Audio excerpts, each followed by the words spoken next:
Saludamos a todos esta mañana en el nombre del Señor Jesucristo, a todas las personas que nos están viendo a través de las redes sociales. También les mandamos un cordial saludo. Muchas gracias, hermana, muy amable. Éxodo capítulo 3, versículo 1 dice la palabra de Dios en el nombre del Padre, del Hijo y del Espíritu Santo. Apacentando Moisés las ovejas de Jetro, su suegro, sacerdote de Madián, llevó las ovejas a través del desierto y llegó hasta Horeb, monte de Dios. Y se le apareció el ángel de Jehová en una llama de fuego en medio de una zarza. Y él miró y vio que la zarza ardía en fuego y la zarza no se consumía. Entonces Moisés dijo: iré yo ahora y veré esta grande visión. ¿Por qué causa la zarza no se quema? Viendo Jehová que él iba a ver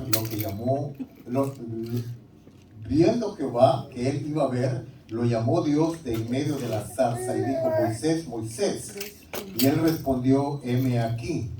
Y dijo: no te acerques, quita tu calzado de tus pies, porque el lugar en que tú estás, tierra santa es.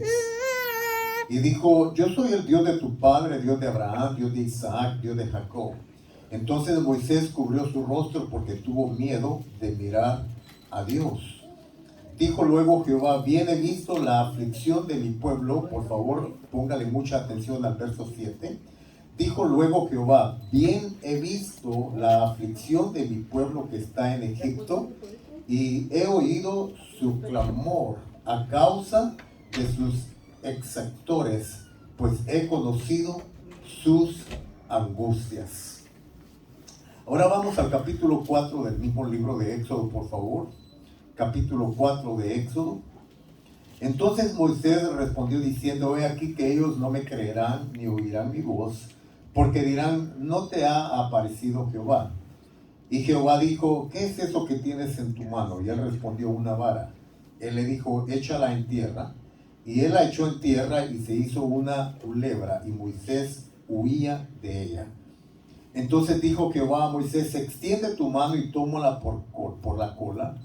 Y él extendió su mano y la tomó, y se volvió vara en su mano. Por esto creerán que se te ha aparecido Jehová, el Dios de tus padres, el Dios de Abraham, Dios de Isaac, Dios de Jacob. Versículo 10. Entonces dijo Moisés a Jehová: ay, Señor mío, nunca he sido hombre de fácil palabra, ni antes ni desde que tú hablas a tu siervo, porque yo soy tardo en el habla y torpe de lengua. Y Jehová le respondió: ¿quién dio la boca al hombre? ¿O quién hizo al mudo y al sordo, y al que ve y al ciego? ¿No soy yo Jehová? Ahora pues ve, y yo estaré con tu boca, y te enseñaré lo que hayas de hablar. Verso 13.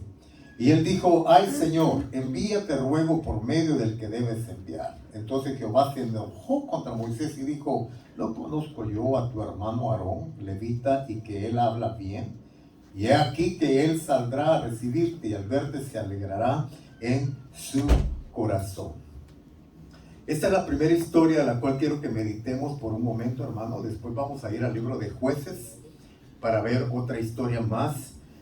Lo que me llama mucho la atención, tanto en la vida de Moisés como en la vida de Gedeón, que es la que vamos a ver más adelante en Jueces 6, es que cuando Dios tiene un plan y un propósito en una persona, Él ve y Él observa la forma de vida de esas personas. Hay algunas cosas interesantes que quiero analizar con ustedes esta mañana, si ustedes me lo permiten. Lo primero es que en ambos casos, en ambas historias, cuando Dios los vio, los llamó y los escogió para depositar su propósito en ellos, ellos no eran personas ociosas. Estaban haciendo algo, aún en medio de las circunstancias en las que estaban viviendo, aún en medio de las situaciones en que estaban viviendo, aún con todo el sufrimiento que sus pueblos estaban viviendo, tanto los israelitas en tiempo de Egipto como los israelitas en tiempo de los madianitas, ellos no estaban ociosos.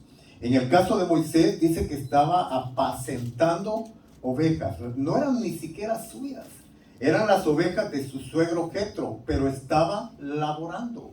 Cuando Dios llama a alguien, va a llamar a aquel que tiene un corazón que no es ocioso, que no se da la tarea de no hacer nada. Eso no es ocioso. Y en el caso de Gedeón, y esto lo estoy dando como un preámbulo en una forma de introducción, en el caso de Gedeón, Gedeón estaba también limpiando el trigo para luego guardarlo, porque como vamos a ver en la historia de los israelitas en Jueces 6, los madianitas venían y les robaban todas sus cosechas.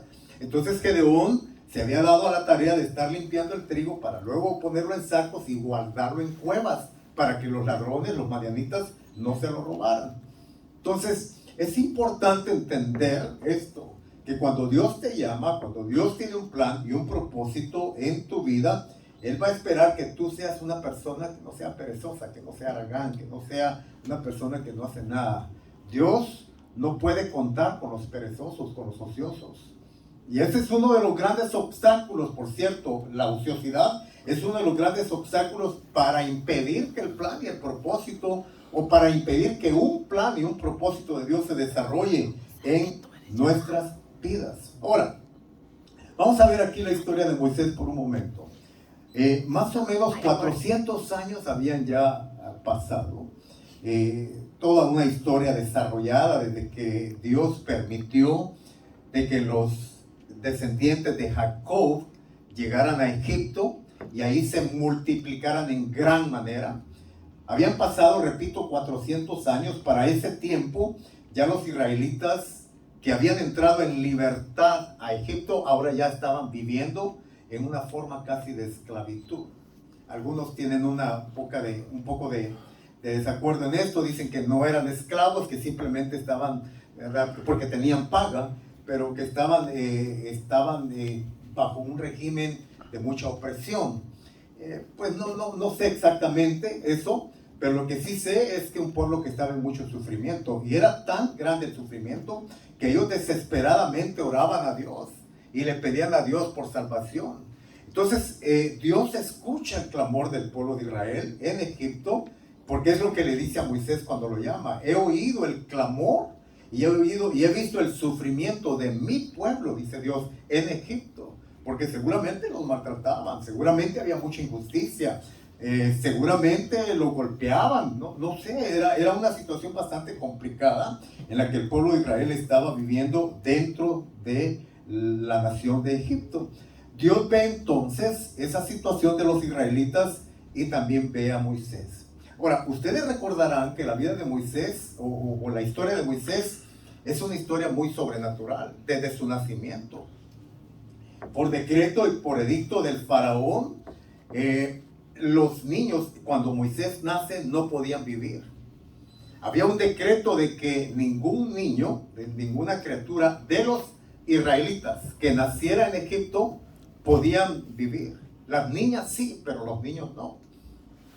Y esto me recuerda, esto se me hace muy interesante, muy parecido al decreto que Herodes también hizo en los tiempos del Señor Jesucristo. ¿Cómo Satanás usa personas para robar y para no asesinar en este caso un niño, sino más bien un propósito que viene dentro de ese niño? O sea, lo que Satanás quiere o ve no es solamente... O sea, no es solamente matar niños a través del aborto.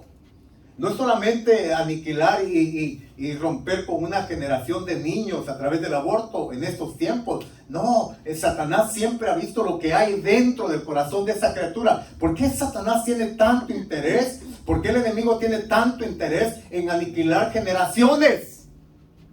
¿Nomás porque sí? No, mis hermanos, por lo que viene dentro. Los niños son el envoltorio, pero dentro de ellos viene todo un propósito de Dios en sus vidas. Por eso a mí permítame rapidito hacer un paréntesis aquí. A mí me duele tanto cuando hay mujeres, cuando hay personas que abortan criaturas en esta generación, en esos tiempos. Porque no están abortando simplemente un feto. No están abortando simplemente una criatura. Están abortando todo un plan y un propósito de Dios. ¿Quién sabe si ahí dentro de ese envoltorio, de esa criatura, viene un presidente, viene un abogado, un ingeniero, viene un pastor, viene un profeta, viene un hombre que va a marcar pautas en su generación? Y Satanás lo sabe muy bien. Por eso Satanás quiere desde un principio robar propósitos. Bueno, entonces Moisés nace, ustedes conocen la historia, cómo la mamá de Moisés se percata de que Moisés viene con un propósito, con un llamado de Dios, y por medio de la sabiduría de Dios y con la ayuda de una de sus hijas, teje un plan donde colocan al bebé Moisés, ¿verdad? Al niño Moisés, dentro de una canasta calafateada, la sueltan en el río Nilo.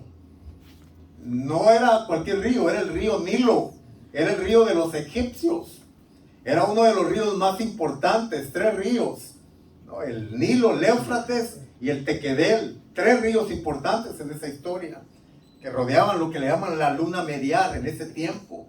Allí se desarrollaba toda la historia de la humanidad en ese entonces. Entonces la mujer capta esa visión de ese plan, propósito de Dios en su bebé, lo coloca dentro de esa canasta calafateada y lo suelta en el río Nilo, con el plan y el propósito, viendo y observando el plan y la visión de Dios. Allí, qué casualidad de que una mujer, hija del faraón, lo ve, y tiene compasión y misericordia y lo rescata. Miren qué lindo, hermanos. Cuando Dios tiene un plan y un propósito, no importa todo lo que el enemigo quiera hacer, pero Dios inclusive va a usar a personas que no son del linaje de su pueblo, como una mujer, esta hija de un faraón, que por cierto, su papá era el que había decretado matanza y asesinato contra los niños, pero Dios, mire cómo revierte el decreto y usa a la hija del faraón para salvar la vida de Moisés y preservar la vida. No sé si me estoy dando a entender en esta mañana. Cuando Dios tiene un plan, Dios va a preservar la vida. Cuando Dios tiene un propósito en alguien, Dios va a preservar la vida. Y no importa cuánto el enemigo quiera destruir esa vida, Dios la va a guardar. Amén o no amén. ¿Verdad que sí? Por eso es importante entender, observar, tratar de visualizar lo que Dios está visualizando. A veces no vemos lo que Dios está viendo en esas criaturas, en esos hijos. Nosotros vemos nada más lo que son, vemos las apariencias, pero dentro de esto, dentro de ellos, dentro de ellas, viene toda una estructura, un plan, un propósito de Dios. Y nosotros tenemos que captar el sueño, la visión de Dios y compaginarnos. ¿Para qué? Para apoyar ese sueño y esa visión de Dios en esa persona, mis amados hermanos. Entonces ahí está Moisés naciendo en un pueblo muy lleno de sufrimiento, de dolor. Dios le permite desarrollarse, crecer en los palacios del rey, del faraón.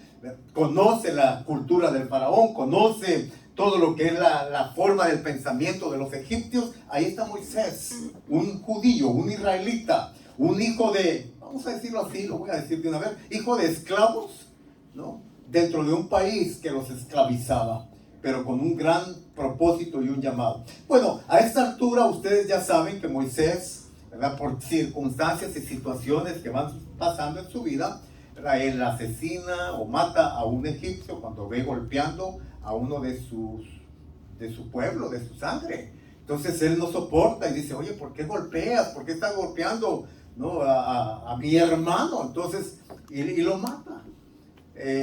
Otro de sus hermanos, los israelitas, lo señala y dice, tú eres un asesino, tú mataste a un egipcio. Bueno, a raíz de eso Moisés tiene que huir y se va al desierto. Y han pasado, al capítulo 3, que es donde estamos leyendo, que hemos leído, ya han pasado 40 años. Han pasado 4 décadas. Tal vez para ustedes y para mí, wow, mucho tiempo. Hermanos, el tiempo para desarrollar un propósito no nos corresponde a nosotros, le corresponde al Todopoderoso.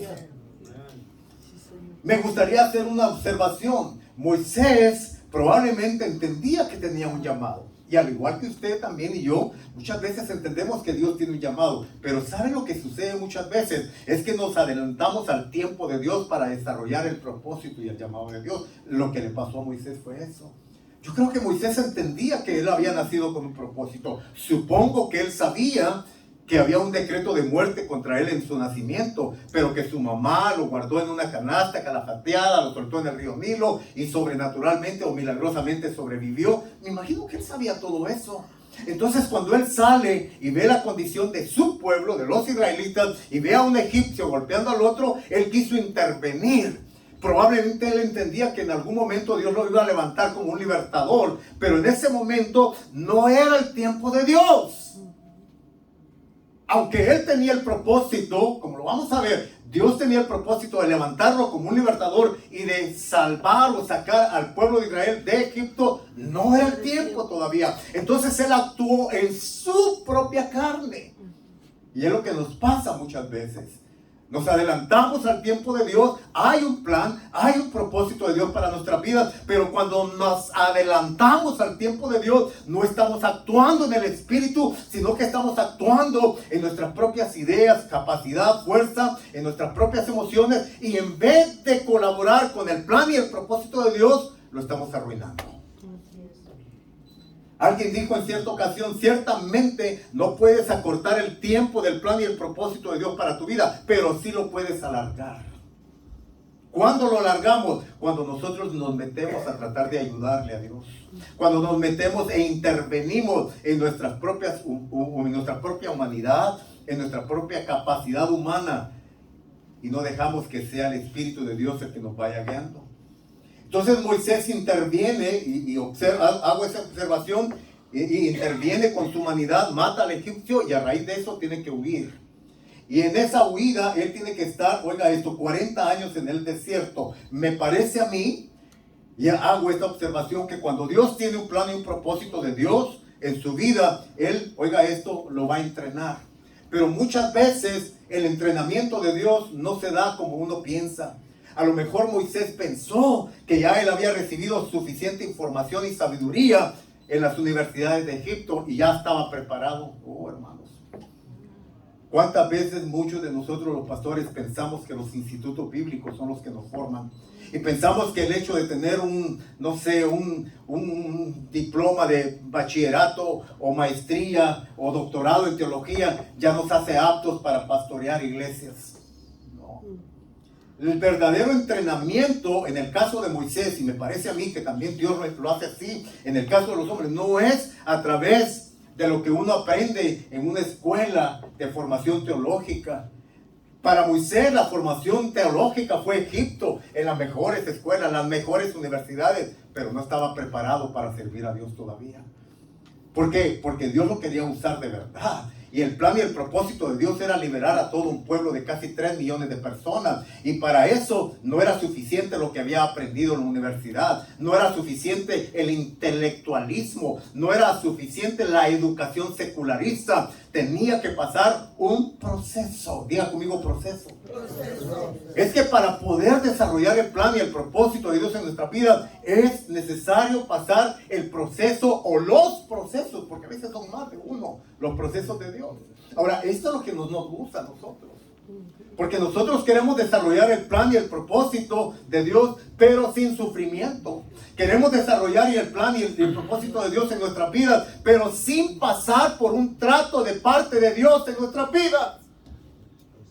Y cuando nos vemos en esos procesos que nos hacen llorar, en esos procesos que nos hacen sufrir, en esos procesos donde sentimos que ya no podemos más, es cuando Dios realmente está forjando el verdadero líder que usted y yo llevamos dentro de nosotros.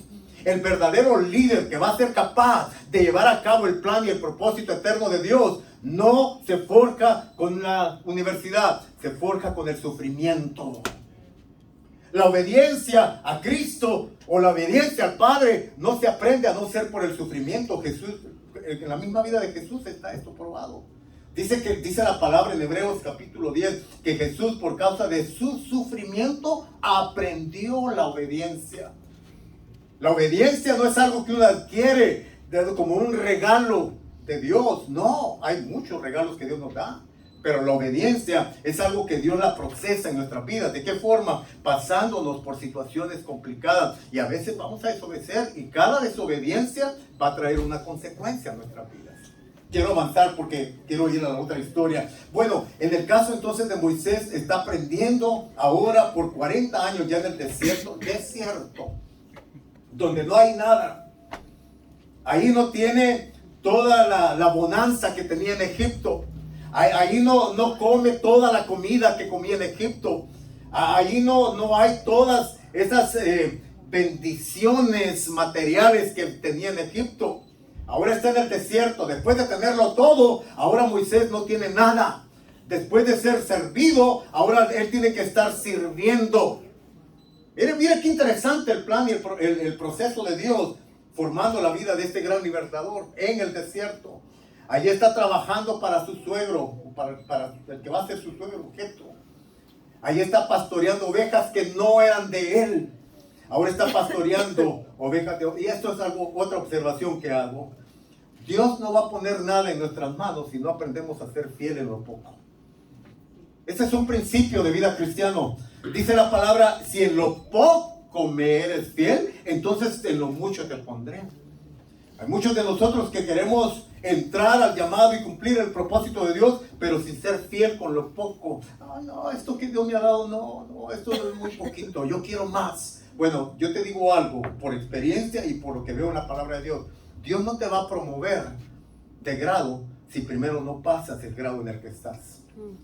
No, y algo muy interesante que quiero decirles es que en esta relación con Dios y del cumplimiento con el plan y el propósito de Dios en nuestras vidas, ahí no hay mordidas.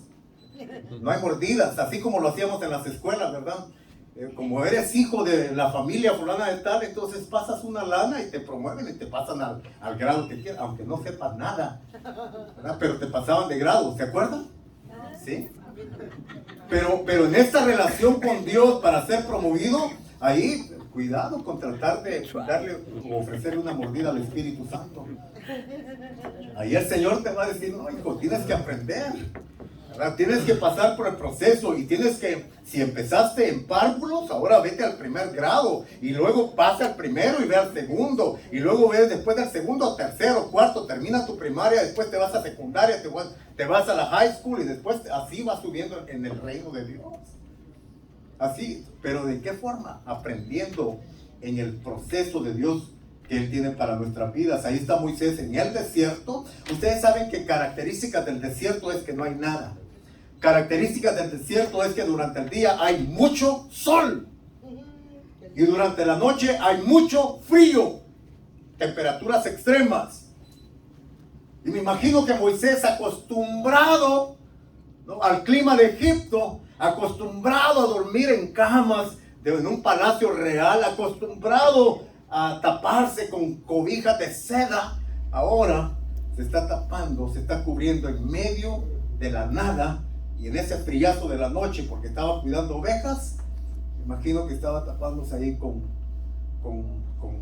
pieles de cabra o de chiva, apestosos. Ese es el plan y el propósito. Así es como Dios desarrolla el plan y el propósito de Dios en la vida de sus siervos. Bueno, es interesante que ya ahora, después del proceso de Dios en el desierto, ahora Dios se le aparece a Moisés. Oiga, algo muy interesante. Dios no se le apareció a Moisés en Egipto. Dios se le apareció a Moisés en el desierto, después del proceso, no antes del proceso, después del proceso. Y después del proceso, estaba el micrófono bien, no sé por qué le hicieron. Después del proceso es que Dios empieza ahora sí a hablarle a Moisés. Y lo hace porque conocía ya ahora cómo Moisés había aprendido a través del desierto, lo hace ahora de una manera sobrenatural. Le llama desde una zarza. Y esta zarza le llamó mucho la atención a Moisés porque era una zarza que ardía, que tenía una llama de fuego, pero no se apagaba. Ahora, Moisés ya por 40 años sabía muy bien que una zarza, ¿verdad?, es paja, seca, que si usted le da un cerillazo inmediatamente se prende, inmediatamente también se quema. Pero Moisés miraba que la zarza no se apagaba y esto le llamó la atención y dice, se empezó a acercar a ver de qué se trataba esta grande visión, a ver de qué se trataba. Y cuando él se iba acercando a esto con lo cual Dios le estaba llamando la atención, es que ahora oye la voz de Dios. Y la voz de Dios empieza de esta manera: Moisés, Moisés, quítate tu calzado, porque el lugar en donde estás ahorita pisando tierra es tierra santa. Ahora usted dice, ¿por qué el calzado? El calzado en la cultura hebrea tiene un significado muy especial. El calzado significa trazar tus propios caminos, marcar tus propias pautas de vida. Lo que Dios le estaba diciendo a Moisés es que ahora, en este llamado para cumplir el propósito de Dios en tu vida, ya no puedes andar como tú quieres andar. Ya no puedes vivir como tú quieres vivir. Ya no puedes usar tu genialidad que aprendiste en Egipto, toda tu sabiduría de Egipto. Ahora ya no es tu idea, Moisés. Ahora van a ser mis pensamientos en tu vida. Para poder cumplir el propósito y el llamado de Dios, tú no lo puedes, yo no lo puedo cumplir con nuestras genialidades. Lo vamos a cumplir cuando el Espíritu Santo nos empieza a guiar. ¿Cuántos dicen amén a eso? Cuando el Espíritu Santo nos empieza a revelar la palabra de Dios. Y ahora sí empezamos a entender lo que significa verdaderamente el reino de Dios en nuestra vida. Ya no es mentalidad egipcia, ahora es mentalidad de reino. Ya no es una mentalidad humanista, ahora es una mentalidad del Espíritu Santo en nuestras vidas.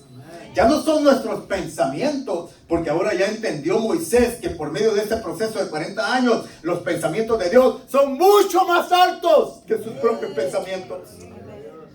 Como dice Jeremías 11, así como los cielos son más altos que la tierra, así mis pensamientos son más altos. En Egipto Moisés se creía un hombre súper capaz, intelectual, ¿verdad? Educado. Pero ahora en el desierto dicen, no, ya no quiero nada de eso. Ahora mejor encárgate tú, Señor. Ahora sé tú el que me guía a cumplir el propósito de Dios. Ahora, fíjese, ahora ya no está con aquel ánimo de aquí estoy, sí Señor, úsame a mí, voy a dar mi vida por ti. La emoción del Pedro del Nuevo Testamento, aquí estoy. Ahora, espérate, Dios me está hablando, Dios me está llamando, pero ¿estás seguro, Dios? A lo mejor yo no soy el indicado, mejor que sea mi hermano. Mira, yo no puedo hablar. ¿Cómo no puedo hablar? Si en Egipto te hicieron experto. Sí, pero ya no soy egipcio, ahora soy un hombre del desierto. Ahora soy un hombre procesado por Dios en medio de su escuela. Ahora ya no, ahora ya no tomo muy a la ligera el llamado de Dios. Ahora quiero hacer la voluntad de Dios, pero quiero hacerla a la manera de Él, ya no a mi manera, porque a la manera nuestra, a la manera de Moisés en Egipto, matamos egipcios. Ahora tenemos el cuidado, después de haber sido procesados. Mejor que sea el hermano José Becerra, Dios, él está más capacitado que yo, ¿verdad? Mejor que sea fulano o la fulanita de tal. Yo no, Señor, no, pero te quiero a ti. No, pero no sé hablar. No, pero te quiero a ti. ¿No te he dado acaso yo la boca? Bueno, sí, Señor, pero ¿qué? ¿Quieres más señales? Ahí te van, y ahí van todas las señales que Dios le dio. La vara que se convierte en culebra, no, la enfermedad en su piel, ¿cómo le llaman a eso? ¿Cómo? Lepra. La lepra. Muchas gracias. La lepra. Y ahí van todas esas señales. Hasta que Moisés entiende que de ahora sí, Dios lo estaba llamando. Pero hay una cosa, y con esto voy a ir cerrando la historia de Moisés. Hay una cosa que Moisés entendió perfectamente y quiero que nosotros la captemos muy bien por el amor de Cristo esta tarde. Esta tarde. Que Moisés, antes de ir a cumplir con el propósito, con su propósito de Dios, el propósito de Dios en su vida, de liberar a casi 3 millones de gente que estaba oprimida en Egipto, él se aseguró de una cosa: si voy, ¿en qué nombre voy a ir? Si me preguntan quién me está enviando, ¿quién le digo? En otras palabras, ¿quién eres? ¿Quién eres, Dios?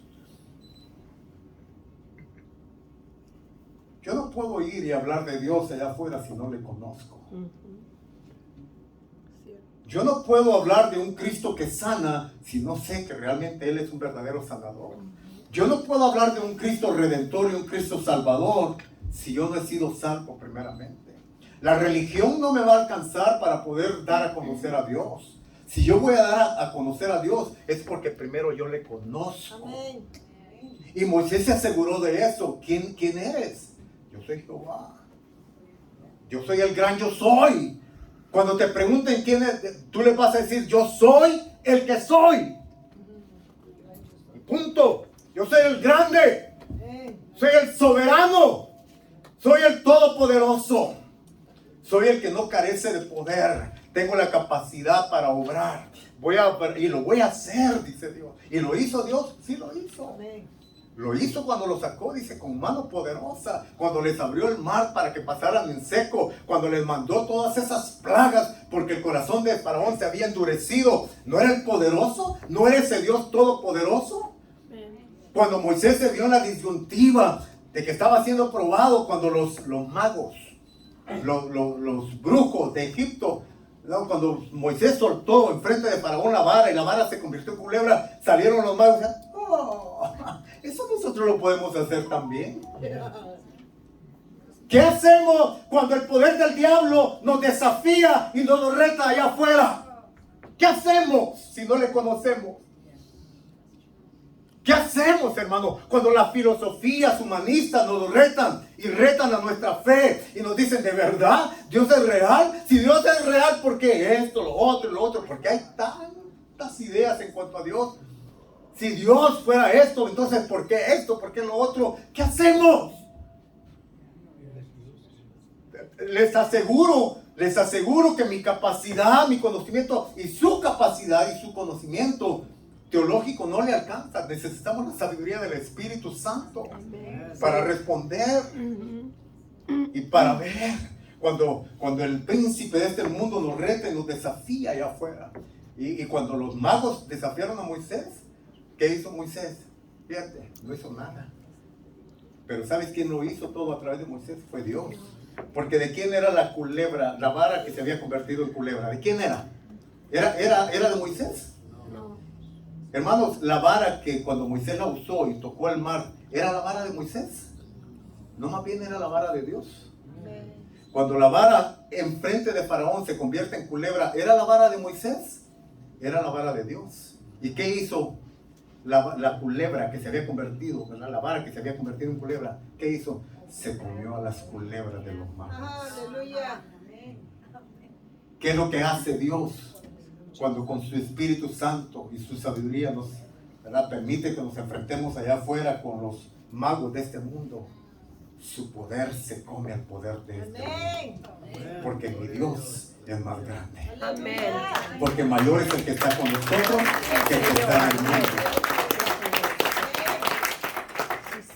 Rápidamente, dos obstáculos en la vida de Moisés, dos excusas. Número uno, no sé hablar. Número dos, mi hermano está más capacitado que yo. Que básicamente es lo mismo.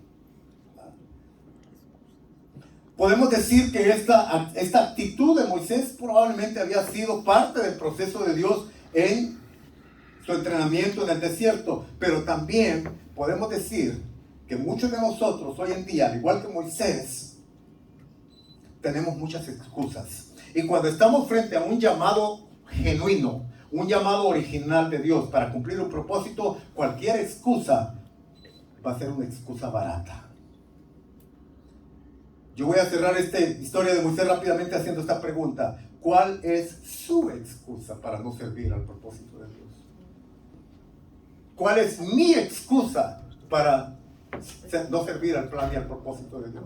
No tengo tiempo, estoy demasiado ocupado, estoy demasiado entretenido con las cosas de este mundo, es que tengo mucho trabajo, es que tengo mi familia, es que esto, lo otro. ¿Saben lo que Jesús dijo en cierta ocasión? Nadie puede servir a dos señores. Nadie. Y cuando se trata, estoy hablando de un llamado, un propósito genuino y verdadero. Cuando se trata de un llamado, un propósito genuino y verdadero, todas las excusas que le podamos dar a Dios van a ser excusas muy baratas. Un joven le dijo a Jesús: Señor, yo te quiero seguir, yo quiero hacer lo que tú quieres, yo quiero cumplir el propósito tuyo en mi vida, pero primero deja que vaya en tierra a mi padre y a mi madre. Pero primero deja que vaya y haga esto. Y dije: está bien, ve, no hay problema, ve.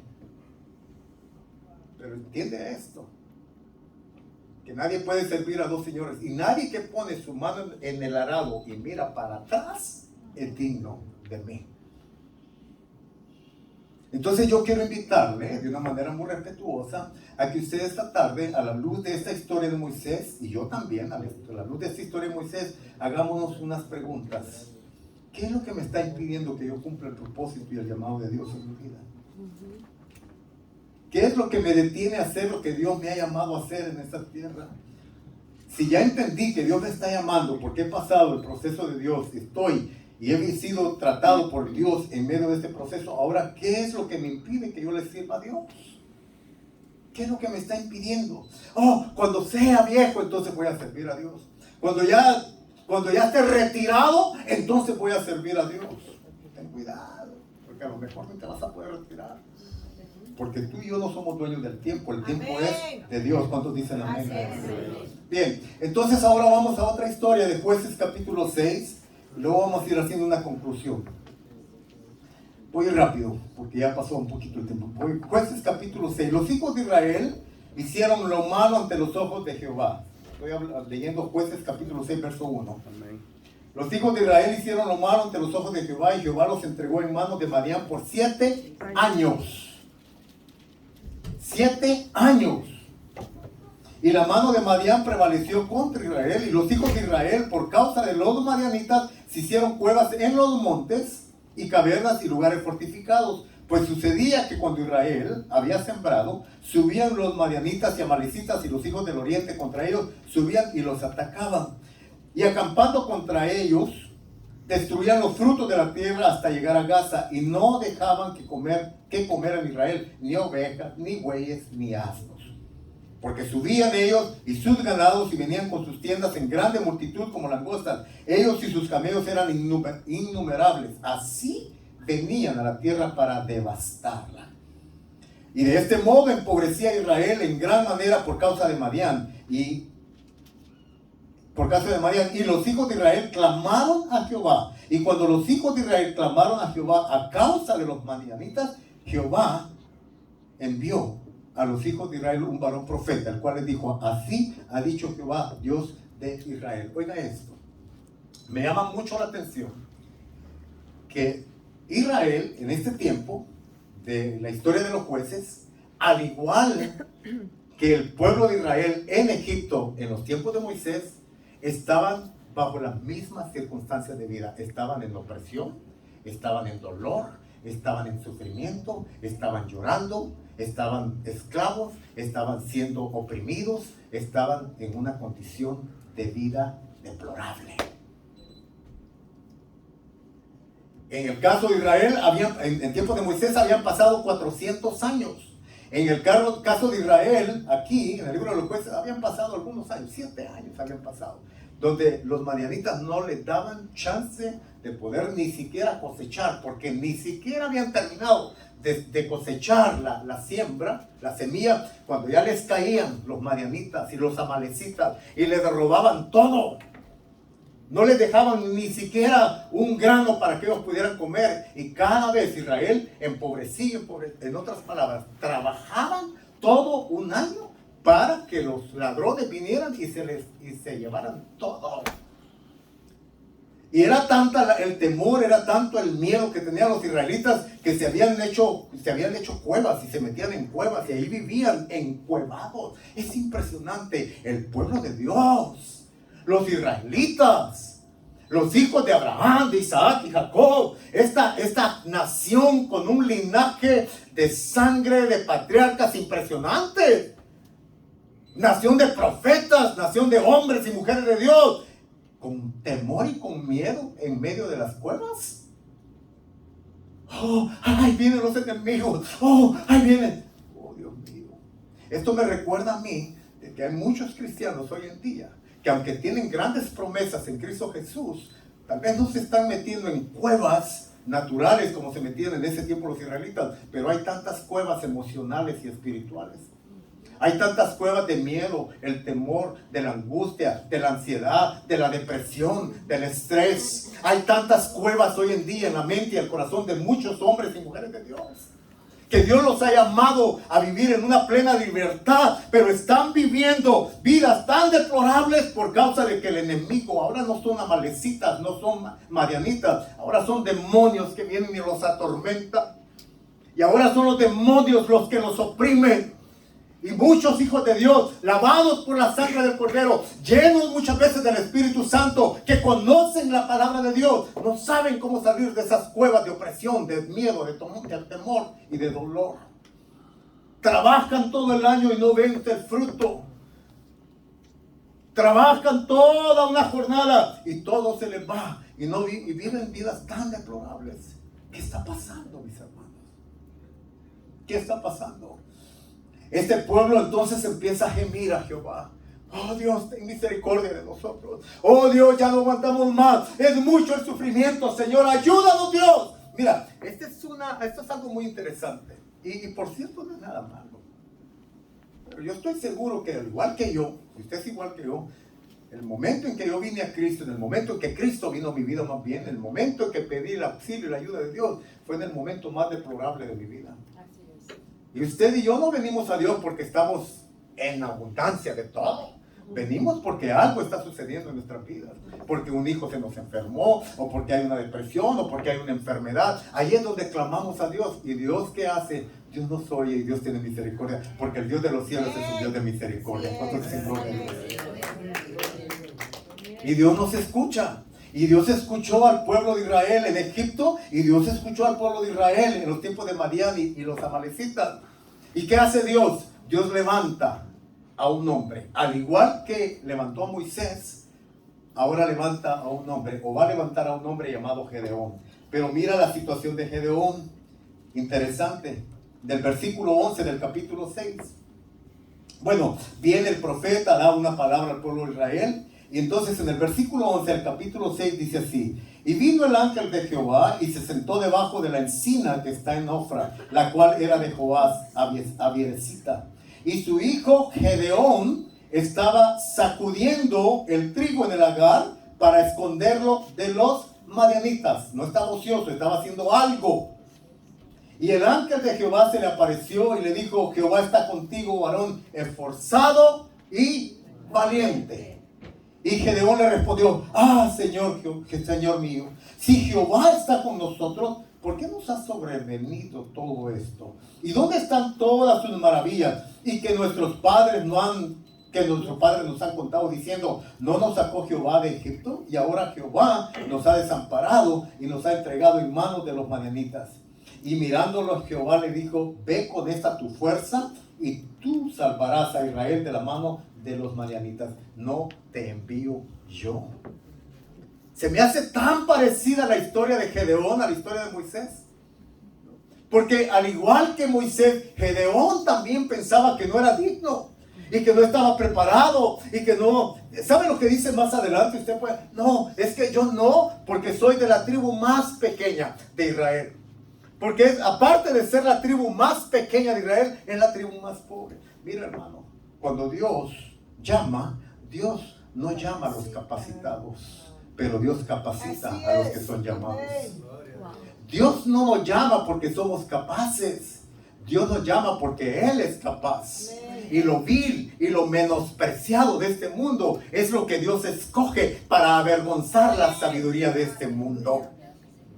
Lo que no sirve a los ojos de este mundo, aquello que no sirve es lo que Dios escoge. Dios lo procesa, Dios lo purifica, Dios lo trata, Dios lo capacita y Dios lo levanta para que cumpla un propósito eterno de Dios en su vida.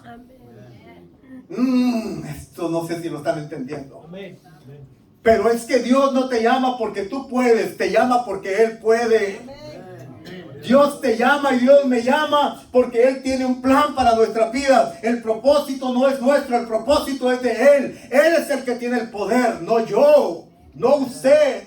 Él es el que tiene la capacidad, no yo, no usted. Él es el que tiene la capacidad. Amén. Y cuando, oiga esto, por el amor de Dios, y cuando usted y yo entendemos que es en Él que está la clave para el éxito y el cumplimiento del propósito de Él en nuestras vidas, ahí es donde nos conectamos con Dios y es cuando cumplimos el propósito de Dios en nuestras vidas. Gedeón se convierte en uno de los jueces más prolíficos de ese tiempo. Se convierte en uno de los hombres más usados por Dios en ese tiempo. Por cierto, la historia de los jueces, el libro de los jueces relata la historia de un periodo del pueblo de Israel, donde continuamente, así como le empezamos a leer, y los hijos de Israel hicieron lo malo ante los ojos de Jehová, y a raíz de que hicieron lo malo, empezó la opresión. Y luego Dios levantaba a Gedeón, Dios levantó a Sansón, Dios levantó a Débora, Dios levantó a diferentes hombres y aún a una mujer Dios la levantó. Y cuando Dios levantaba, Dios les traía salvación, pero ellos volvían otra vez a hacer pecado delante de los ojos de Jehová. Y otra vez más venían los enemigos y les robaban todo y los oprimían. Esto me recuerda al cristiano que no puede permanecer firme en la gracia del Señor y que continuamente está claudicando del llamado, continuamente está claudicando del propósito de Dios en su vida. Bueno, entonces Gedeón es usado por Dios de una manera sobrenatural para cumplir un propósito, es usado de una manera sobrenatural para cumplir un propósito de Dios en su vida. ¿Cuál era ese propósito? Igual que Moisés, liberar a toda una nación. Toda una nación. Yo esta tarde me gustaría pensar, creer y definir el propósito de Dios en nuestras vidas como algo muy parecido a esto, un propósito muy noble. Cuando hablamos de plan y propósito de Dios, yo no puedo pensar en otro propósito que el cual estos hombres llevaron a cabo. El disponer de sus vidas tratadas por Dios para servir a los demás. Para ser usados por Dios, para traer liberación, para traer sanidad, para traer un mensaje de parte de Dios, un mensaje de esperanza a un pueblo que está sufriendo de angustia, de temor y ansiedad. Yo no puedo pensar en un propósito más noble que el de mostrar el poder sobrenatural de Dios, como lo hizo Moisés y como lo hizo Gedeón. Usted puede leer la historia ahí, cómo Dios lo levanta y cómo él tiene esa fuerza de Dios para pelear contra los madianitas y contra los amalecitas, y cómo Dios le da la victoria, porque no era Gedeón, era Dios en Gedeón. No puedo pensar, y quisiera terminar esta tarde aunque no era parte de mis notas, pero no me gustaría terminar esta tarde sin mencionar el propósito por el cual Jesús vino a esta tierra, un propósito muy noble también. ¿Cuál fue el propósito por el cual Jesús vino a esta tierra? No fue para salvar. Dios levantó a Moisés para salvar a 3 millones de israelitas en Egipto. Dios levantó a Gedeón para salvar a unos cuantos millones en el tiempo de los jueces. Pero Dios permitió que su Hijo Jesucristo viniera a esta tierra y morir en la cruz de Calvario para salvar a todo el mundo. ¿Qué propósito más noble de Jesús? Dejar todo en el cielo, dejar todo su trono de gloria, dejar toda la adoración que sus ángeles, arcángeles y serafines le rendían. Santo, santo, santo, Jehová de los ejércitos, toda la tierra está llena de tu gloria. Toda esa gloria, todo ese poder, Jesús lo deja y viene a esta tierra con el propósito tan noble de entregar su vida para que hoy usted y yo seamos libres de la opresión del pecado. Así como el pueblo de Israel era oprimido por Faraón, así como el pueblo de Israel era oprimido por los amalecitas y los madianitas, usted y yo un día éramos oprimidos también. Y estábamos bajo cautiverio, y estábamos bajo cadenas de Satanás y de demonios. Demonios de alcoholismo, de drogadicción, de mentira, de engaño, de adulterio, de fornicación. Tantas cadenas que nos ataban. Y allí el Señor Jesucristo nos miró. Allí el Señor Jesucristo tuvo misericordia de nosotros. Desde la cruz del Calvario, Él ya tenía un plan estructurado de salvación. Y cuando Él daba cada gota de su sangre, yo estoy seguro que lo hacía pensando en usted, y lo hacía pensando en mí. En que un día cada uno de nosotros íbamos a necesitar un libertador. Y Jesús vino para esto, para liberarnos. Y para cumplir el propósito del Padre en su vida. Ahora nosotros, ¿qué somos? ¿Qué hacemos con ese plan y ese propósito? ¿Nos cruzamos de brazos, iglesia? ¿No hacemos nada? ¿Nos quedamos a vivir una religiosidad solamente? ¿Nos quedamos a disfrutar las bendiciones que Dios nos está dando entre los hermanos de la congregación? ¿O vamos a ser capaces de romper las barreras del miedo, del temor, del no sé hablar, las barreras del tengo pena, tengo vergüenza, es que no estoy seguro, mejor manda a mi hermano, mejor que sea el otro? ¿O seré yo el que vaya y le diga a ese homeless hijo, Dios te ama, Dios tiene misericordia. ¿Seré yo? ¿Será usted el que le lleve ese plato de comida a esa anciana que no tiene la comida en su mesa? ¿Será usted? ¿Seré yo el que le lleve un mensaje de esperanza a un niño abandonado por sus padres? ¿Será usted? ¿Seré yo el que le hable a personas que están en este momento perdidos? No saben qué hacer, están desesperados, ya no hay respuesta para su vida, aparentemente. Hablaba con una persona esta semana y me decía, es que no, me dijeron que no va a haber salvación, me dijeron que ya no tengo oportunidad. Le dije, mira, créele a Dios, para Dios no hay nada imposible, Dios tiene poder. Con todo respeto, los médicos pueden decir esto, pero Dios tiene un decreto diferente. Ahorita ya el muchacho anda caminando, lo operaron, 5 horas duró la operación, y ahorita ya el muchacho anda caminando. Y esta mañana en las redes sociales, una operación de 5 horas, le tejieron las, ¿cómo le llaman? Iba a decir las lombrices, pero no son lombrices. Las vísceras. ¿Vísceras o vísceras? Le tejieron todo ahí adentro, hermano. Me habían dicho, ya está muy complicado. Y ahorita ya está caminando. Se reconcilió con el Señor y el Señor está con él ahí. Oh, hermanos. Seremos yo los portadores del propósito y el plan de Dios para llevar un mensaje de salvación y vida eterna a través de nuestra fe en Cristo a gente que de verdad lo necesita allá afuera. ¿Seremos tú? ¿O vamos a esperar que venga el evangelista fulano de tal para que le hable del amor de Dios a un alma perdida? ¿O vamos a esperar que venga al hombre de Dios que Dios usa poderosamente para que ore por un enfermo? O vas a esperar que, no sé, alguno de los líderes de la iglesia vaya y haga una oración por un enfermo porque tú no te crees capaz? Estoy tratando de decirles que usted, si se pone en las manos de Dios y se deja tratar por Dios y pasa los procesos, usted puede ser un instrumento del amor de Dios para traer un mensaje de salvación, sanidad, poder, milagro a alguien que está necesitado allá afuera. Y que no tiene que ser alguien súper espiritual que vaya y que le diga que Dios le ama. Usted lo puede hacer. Usted lo puede hacer. Usted lo puede. Cuando todos empecemos a hacer eso, ya no vamos a caber aquí. Las congregaciones ya no van a tener donde poner tanta gente, porque la gente allá afuera está necesitando que alguien lleve ese mensaje.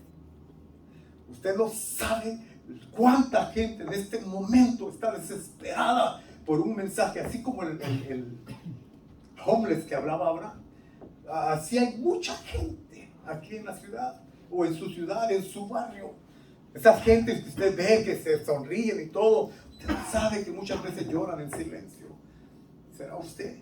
¿O va a esperar que alguien venga o que un ángel descienda del cielo para llevarle un mensaje y para decirle que Dios le ama y que Dios le puede salvar a través de la fe en Cristo Jesús? No aborte el propósito de Dios. No aborte el plan de Dios en su vida. No se vaya de esta tierra con una visión, con un plan y un propósito abortado. No lo haga. Dele a luz. Hay diferentes formas de interpretar, ¿verdad? Lo que es un aborto. Pero usemos a una madre que tiene a un bebé dentro de su vientre. ¿Cierto? A lo mejor es incómodo que lo traigan ahí por 9 meses. A lo mejor tienen dolor, van a darlo a luz con dolor. Se van a sentir incómodas, les va a doler la espalda. Yo sé, bueno, las puedo ver. Yo no lo sé porque yo no estaba aquí, pero la podía ver. En el caso de ella eran 2. Eran casi 15 libras las que traía dentro de su estómago. Casi 15 libras. Y me acuerdo cómo subía las escaleras del apartamento. Ha de ser muy difícil.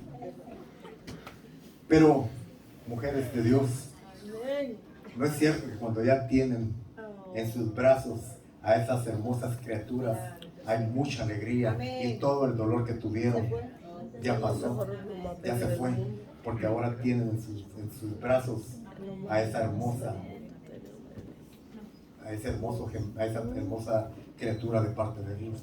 Es igual el propósito de Dios a lo mejor nos haga sufrir, nos haga llorar, a lo mejor nos incomode por algún tiempo, pero cuando lo damos a luz, qué hermoso, cómo nos alegramos también, cómo nos alegramos.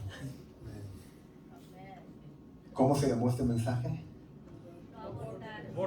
No abortes el propósito, el plan de el Dios. propósito de Dios.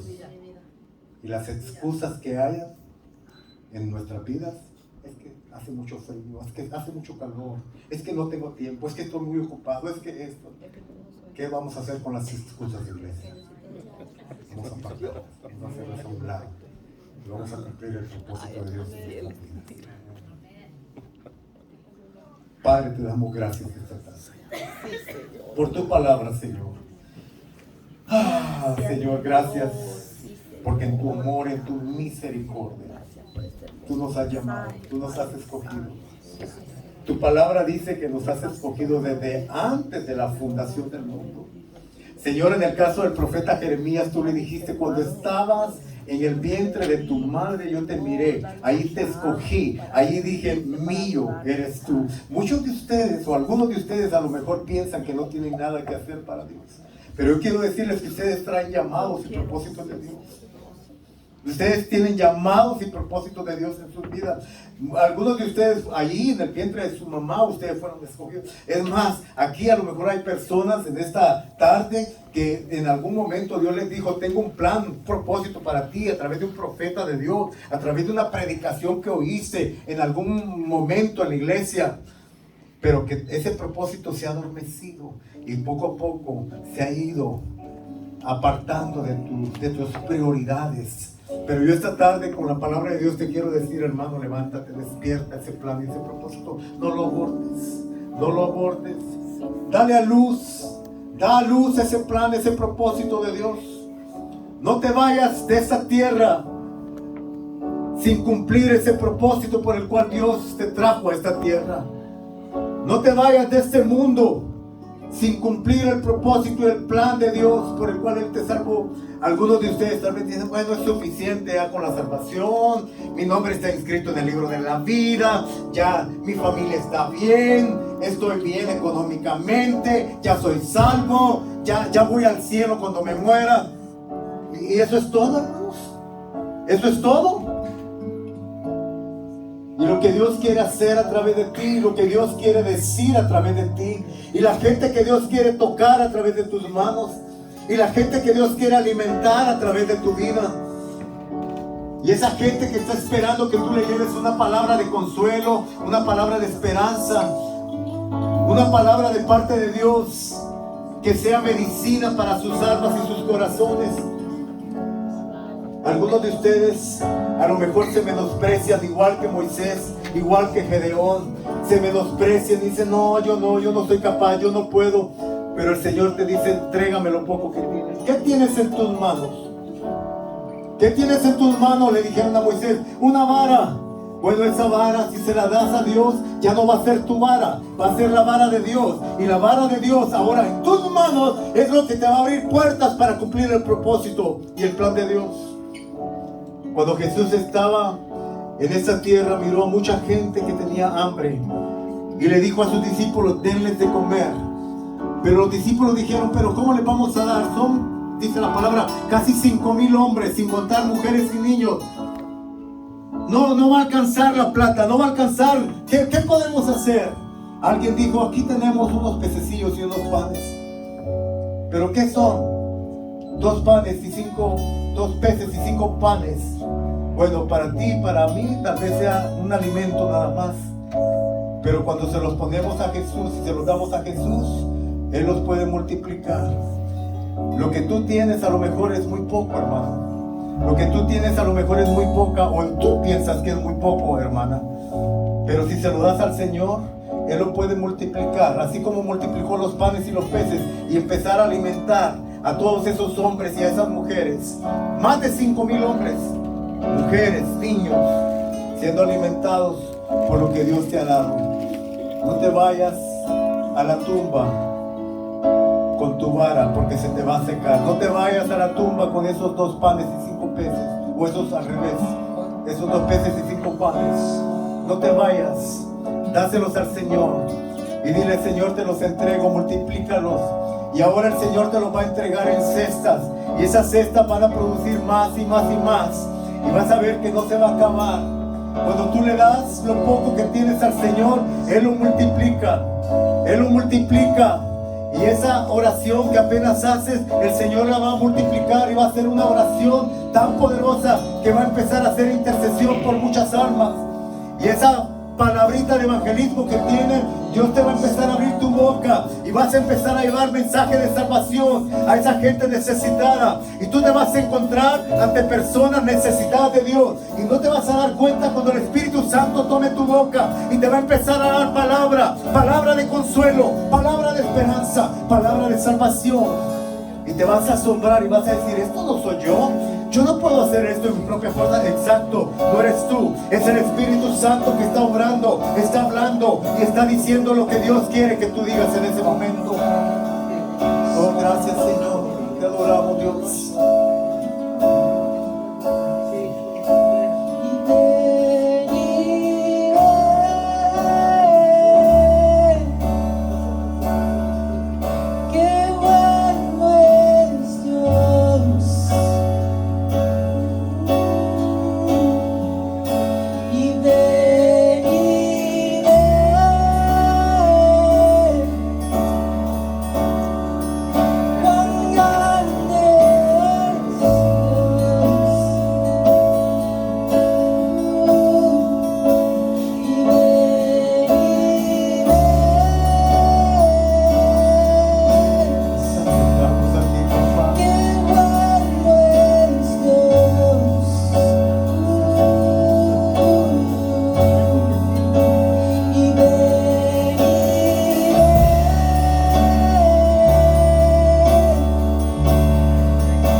Con sus necesidades, pero el Señor les quiere decir en esta tarde, no te preocupes, no te preocupes.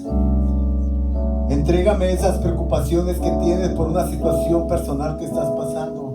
Entrégamela. Y cuando tú entregas tus preocupaciones, tus cargas, tus necesidades al Señor, vas a empezar a ver cómo el Señor empieza a obrar. Y lo que no has podido hacer, lo que no pudiste hacer con tu propia capacidad, fuerza y habilidad, vas a empezar a ver cómo Dios lo empieza a hacer. Vas a empezar a ver cómo Dios lo empieza a hacer, porque ya no eres tú, ahora es Dios el que lo está haciendo. Ahora es Dios el que está tocando los corazones, ahora es Dios el que se está moviendo en esas personas, ahora es Dios el que está cambiando esas mentalidades que tú no pudiste cambiar, pero ahora es Dios por su Espíritu Santo el que lo está haciendo. Es el Espíritu Santo el que ha tomado el control ahora total y absoluto cuando tú le entregas. Entrégale tus negocios al Señor y vas a ver cómo el Señor va a entregar sus negocios a ti. Y vas a empezar a ver cómo Dios trae prosperidad y bendición. Porque ya no eres tú, ya no eres tú, ya no eres tú. Ya no son tus ideas, ya no son tus pensamientos, ya no es tu deseo de emprendimiento. Ahora es el Señor el que lo está haciendo. Porque el Señor toma tu cansancio y el Señor lo convierte en fortaleza. El Señor toma tu cansancio y lo convierte en fortaleza. El Señor viene y te reviste de sus fuerzas. Y no solamente son fuerzas físicas, no solamente son fuerzas naturales, pero son fuerzas del Espíritu, son fuerzas espirituales en tu corazón. Porque viene una renovación de parte de Dios. Viene una renovación de parte de Dios. Es Dios el que lo hace. Es Dios el que lo hace. Oh, gracias Padre. Gracias Señor. Aleluya. Gracias.